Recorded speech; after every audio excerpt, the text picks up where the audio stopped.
Bonjour à toutes et à tous, aujourd'hui je vous propose une vidéo un peu spéciale afin d'en découvrir un peu plus sur notre jeu.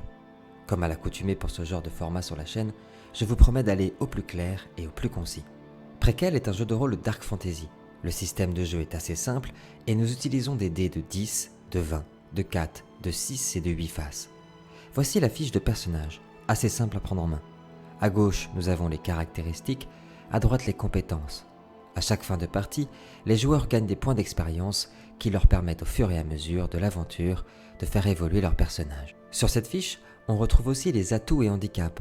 Les atouts et handicaps sont choisis par le joueur ou par le maître du jeu. Ils s'appliquent lorsque le moral du joueur est inférieur ou supérieur à 2. Sur la fiche, on retrouve enfin les points d'énergie qui sont les points de mana du personnage, les points qu'on utilise lorsqu'on utilise des pouvoirs. Enfin, la force psychique et la mana que l'on utilise pour utiliser ses dons. Revenons un instant sur nos compétences.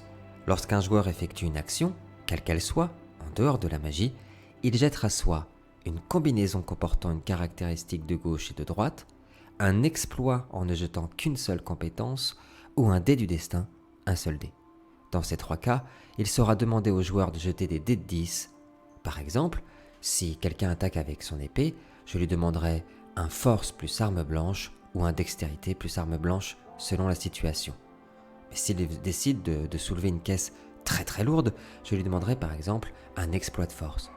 Tout ça est compatible évidemment avec d'autres jets qui peuvent être d'ordre mental, social, etc. Cette saison, la difficulté de tous les jets de compétences est toujours de 6. À chaque jet, le 10 correspond à un critique et compte double.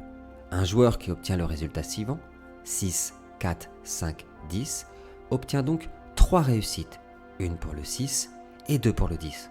À chaque jet cependant, un 1 compte comme un échec critique et retire une réussite. Par exemple, si le joueur obtient le résultat suivant, 6, 3, 1, 7, il n'aura qu'une seule réussite, puisque le 1 en annule un. A noter aussi que lorsque le joueur obtient 3 1 dans un résultat, le jet est annulé, c'est un échec critique.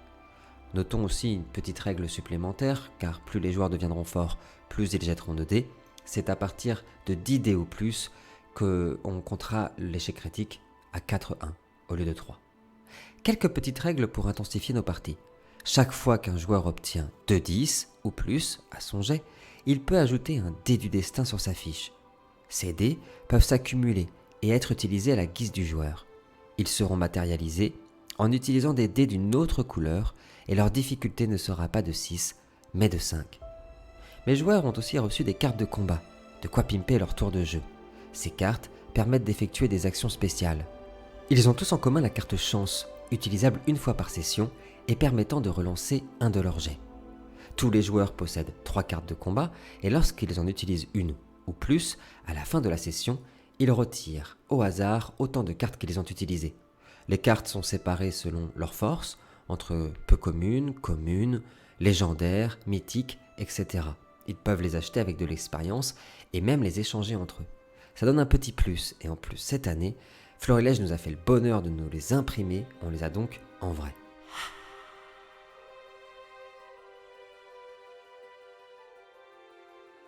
Il existe beaucoup de pouvoirs dans notre univers. Tous correspondent à la nature et l'espèce du personnage. Tous les pouvoirs se jettent avec un dé 20 auquel l'on ajoute un modificateur, le nombre que le joueur a dans une de ses compétences. Par exemple, modificateur d'occulte ou modificateur d'animaux et nature. Le joueur jette donc un dé 20, doit obtenir un résultat égal à une difficulté donnée par son sort, il y ajoute son niveau dans son modificateur et le tour est joué. Il existe une autre forme de magie dans Prequel, ce sont les dons. Ils utilisent la force psychique et sont uniques à chaque joueur. Ce sont eux qui les choisissent ou le maître du jeu qui les impose. Ces dons sont une capacité très spécifique qui définit le personnage. Cela peut être aussi un fardeau pour le joueur selon ce qu'il choisira d'interpréter. Il existera donc autant de dons possibles que l'imagination le permet, allant de la simple vision à la capacité d'utiliser l'élément de feu, d'eau, etc. Il existe différentes espèces jouables par les joueurs. Tentons de faire un court résumé de ces dernières.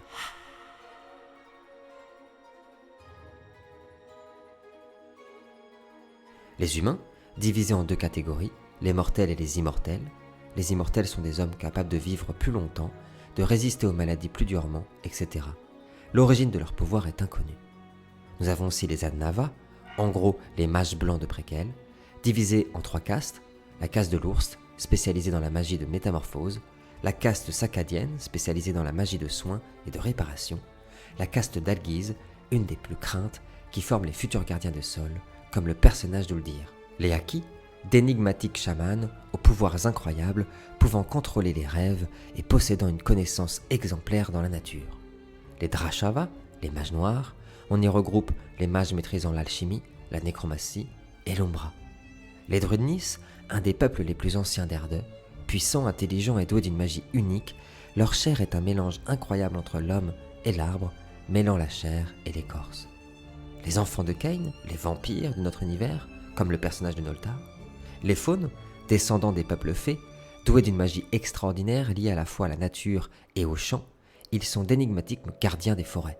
Les chasseurs de démons, des immortels surentraînés, spécialisés dans la traque et la destruction des créatures de l'Umbra. Les bardes, qui dans Préquel sont autant des musiciens, des conteurs, que des moines ou des personnes qui incantent des cantiques pour libérer une magie puissante dans les armées. Et enfin les Reijin, d'énigmatiques guerriers et assassins venus d'un autre plan de notre univers, doués de pouvoirs de téléportation hors du commun. Pour finir, nous évoluons sur Erde, Terre en allemand. Cette terre était très proche physiquement de la nôtre il y a encore quelques années. Mais un événement majeur, qui marque le début de la saison 3 de nos aventures, est arrivé. On l'appelle le cataclysme des fosses. Après des événements incroyables, la Terre s'est soulevée, les volcans sont entrés en éruption et des raz-de-marée gigantesques sont intervenus sur la Terre afin de redessiner Erde et une nouvelle carte. Voilà, je crois, les clés les plus importantes pour comprendre notre univers et les règles de notre jeu. Oh, il y en a bien plus. Je m'amuse toujours à créer des livres pour mes joueurs et je me suis un petit peu enflammé cette année, je crois qu'il fait plus de 200 pages. Mais voici le plus important. Notons quelques règles spéciales tout de même. Il y aura par exemple l'action d'urgence cette année où les joueurs seront obligés d'intervenir et de me donner l'ordre de ce qu'ils vont faire en 3 secondes seulement. Et d'autres petites règles que vous pourrez découvrir tout au long de la saison. Soyez attentifs, lorsque vous entendez ce son, c'est qu'une information est apparue sur l'écran. Une information sur nos règles pour vous guider. Car je le rappelle, cette année, notre aventure fait peau neuve. Et vous n'êtes pas obligé d'avoir vu les précédentes saisons pour nous suivre. Tout vous sera raconté, tout vous sera expliqué comme une toute nouvelle aventure. Merci infiniment d'avoir suivi cette vidéo. Merci aussi à toutes celles et ceux qui se sont abonnés récemment, ça nous fait super plaisir. Nous sommes tout petits, mais comme on fait tout à la main, de nos décors au système de jeu, comme nous essayons d'être le plus indépendant possible, que vous soyez 50 ou 10 000, c'est énorme pour nous. Alors merci encore infiniment, et puis d'ici là bien sûr, prenez bien soin de vous, et que l'aventure commence.